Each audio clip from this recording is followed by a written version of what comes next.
Баршаңызға сәлем. Достар, мен бүгін мынадай цепочка тоқып отырмын. Тоқып отырып, әдеттегідей сіздермен бөлісемін. Ол үшін бізге не керек? Бізге 5 мм хрусталь алдым мен, 3 мм жемчуг және 2 мм майда жемчуг алдым. Ал, бастаймыз онда. Бірінші жемчугымыздан аламыз, одан майда жемчуг, хрусталімізді аламыз, және майда жемчугымызды аламыз. Міне. Осындай ғып теріп аламыз енемізге. Жібімізге әдеттегіден 15 см қалдырамыз ұшынан. Осы 4 моншағымыздың ішінен арасынан тағы да бір рет өткіземіз енемізді.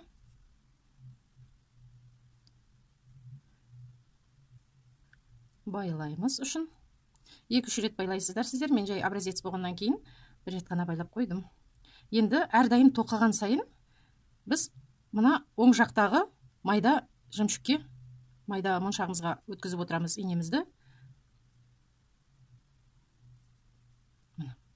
Бізде осындай 4 бұрыш пайда болу керек. Бір шетінде хрусталь, бір шетінде үлкен жемчуг, екі шетінде 2 майда жемчуг. Енді әрдайым терген кезде бір үлкен жемчуг, орташа жемчуг 3 мм, ортасында майда жемчуг, шетінде үлкен хрусталімізді осылай 3 моншақ теріп отырамыз әрдайым. Енді жібіміз жоғар жақта шығып тұр, біз осы жіп шығып тұрған майда жемчугіміздің төменгі жағынан жоғары қарай өтетін боламыз.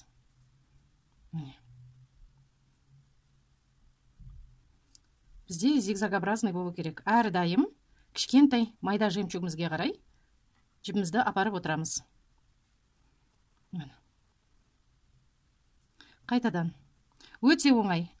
Осы амалды қолданып отырып, бүкіл алқамыз аяқталғанға дейін осылай тоқитын боламыз.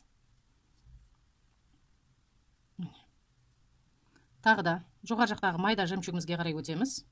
Бұл техникаменен мен алдын сіздерге тек бисерден цепочка тоқып көрсеткен болатынмын. Бүгін мен осындай жемчугпен хрустальдармен араластырып алқа тоқыдым. Тоқып бастадым. Соны сіздерге басқа моншақтарды, бисер емес моншақтарды ауыстырып тоқығанда қандай болатыны көрсеткім келді. Видео ұнап жатса, әдеттегідей видеома лайк басып, каналыма тіркеліп, қоңырау батырмасын басуды ұмытпаңыздар. Дәл осы техникада тоқып кете бересіздер.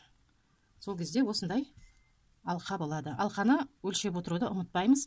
Браслет жасасаңыздар да болады, дәл осылай міне. Дәл осындай етіп браслет жасасаңыздар да болады. Ал, істеріңізге сәттілік. Менімен бірге болғандарыңызға сіздерге үлкен рахмет.